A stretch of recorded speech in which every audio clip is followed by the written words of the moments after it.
의석을 정돈해 주시기 바랍니다. 성원이 되었으므로 제362회 국회 임시회 제2차 환경노동위원회를 개의하겠습니다.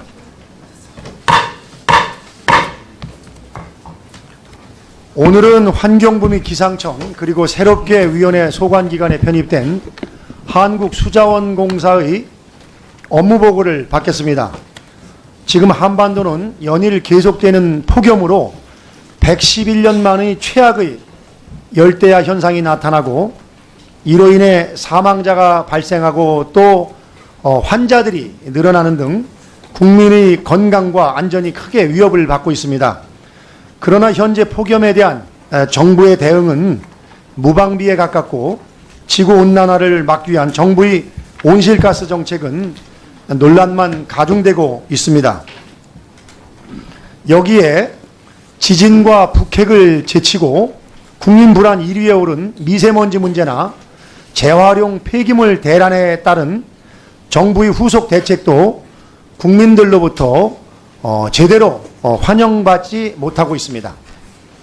오죽하면 이낙연 총리께서도 환경부에 대해서 실행력이 없거나 미약한 정책은 수필 같은 것이지 정책이 아니다 라고 질책을 했겠습니까? 경제는 먹고 사는 문제이지만 환경은 죽고 사는 문제라고 합니다.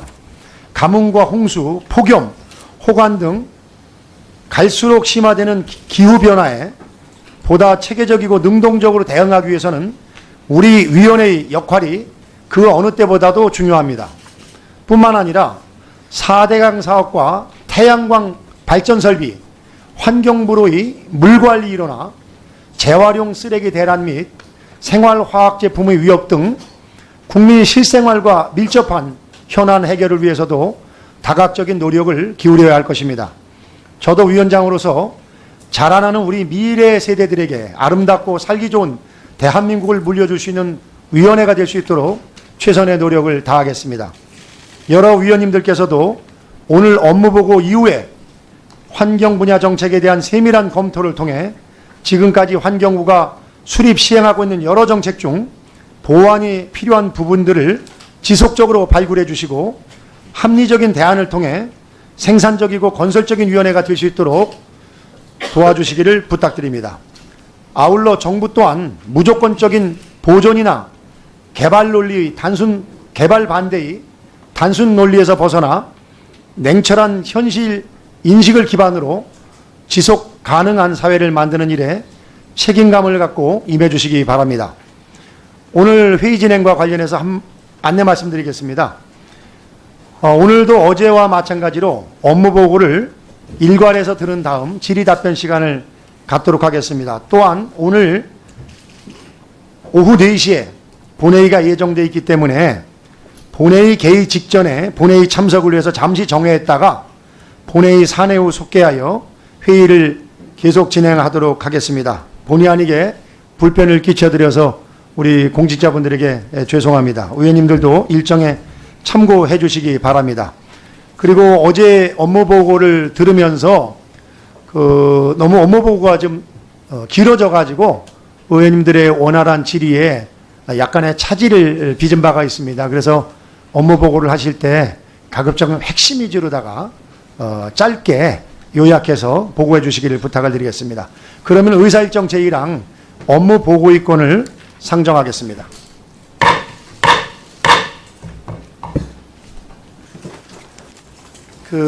오늘 회의를 마쳐야 되는데 마치기 전에 몇 말씀만 좀 드리도록 하겠습니다.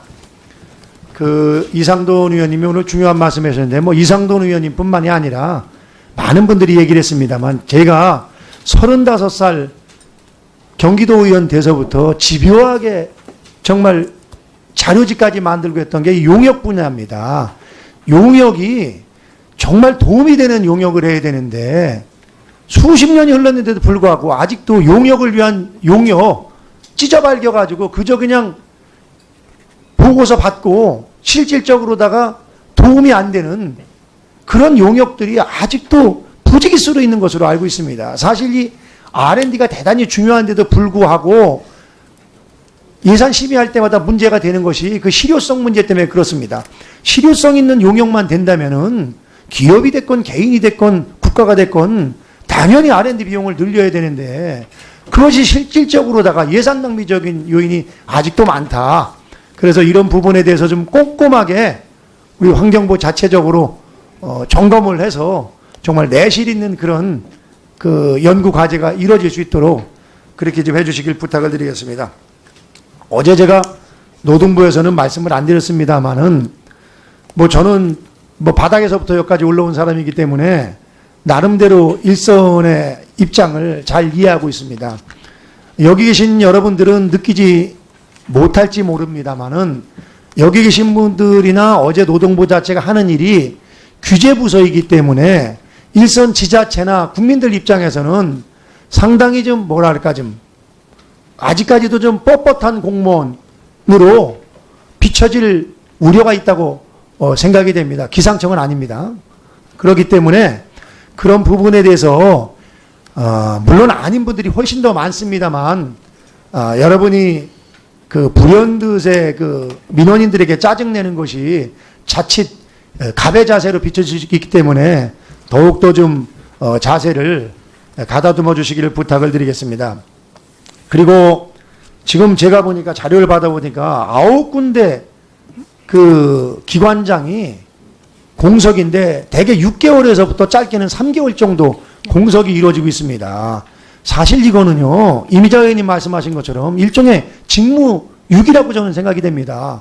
6개월 동안 없어도 되는 것 같으면요, 예산 절약을 위해서 다 없애고요, 부단체장들이 단체장 겸해서 하는 걸 했어요. 그러면 아마 엄청난 박수를 받을 겁니다. 그렇지 않고 장이 필요하다고 하면은 신속한 절차를 밟아야지.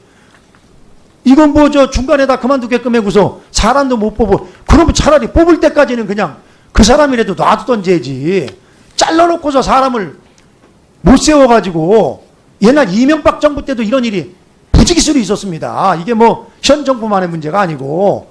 그래서 이런 문제에 대해서는 앞으로도 반면교사로 삼아서 사람을 그만두려 할 때는 도대체 어떻게 사람을 언제까지 뽑을 건지 계획을 세워서 해야지. 이런 일들이 계속 반복돼서는 안 된다. 이런 지적을 꼭 하고 조속한 시일 내에 적임자로다가 아까 이미자 의원님 말씀하신 것처럼 2등 해가지고 저 뭐 이상한 거 있는 사람 뽑지 말고 정상적으로다가 능력 있는 분 중에서도 이왕이면 1등이고 깨끗한 사람으로다가 그렇게 잘 조속한 시일 내에 해주시기를 부탁을 드리겠습니다. 그리고 끝으로 한 가지 말씀드릴 것은 환경부에서 이게 대단히 중요시 봐야 되는 게요. 요새 하도 이게 저 지자체 되고 나서요. 가장 중요한 것이 광역행정이 실종되는 겁니다. 옛날 같은 경우에는 소위 광역지자체에서 일선 지자체를 컨트롤 내지는 핸들링이 가능했는데 지금은 어차피 시장 군수도 저 선출직이고 뭐 도지사 시장도 선출직이니까 피차간에 서로 뭐 예의가 바른 사람 아니면 막 가는 경우가 많습니다.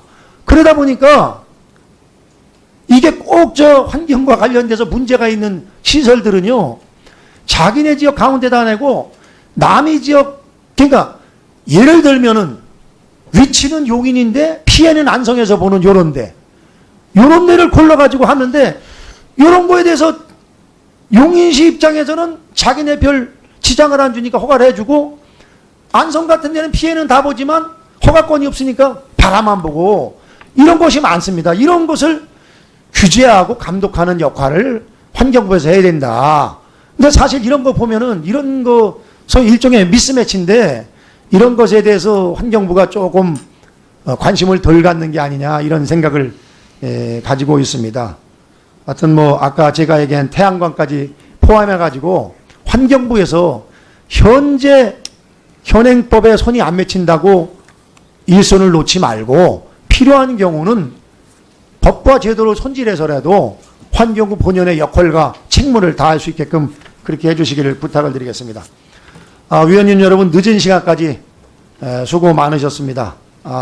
오늘 회의에서 각종 현안에 대한 의원님들의 질의와 다양한 정책적 조언들에 대해서 그저 검토한다는 것으로 끝날 것이 아니라 정말 실질적인 검토를 통해서 내실 있는 반영이 이루어질 수 있게끔 그렇게 좀 꼼꼼하게 챙겨주시기를 부탁을 드리겠습니다. 그리고 장관님과 총장님, 그리고 이번에 새롭게 우리 환경노동위원회 가족이 된 수자원공사 사장님, 그리고 직원 여러분 수고 많으셨습니다.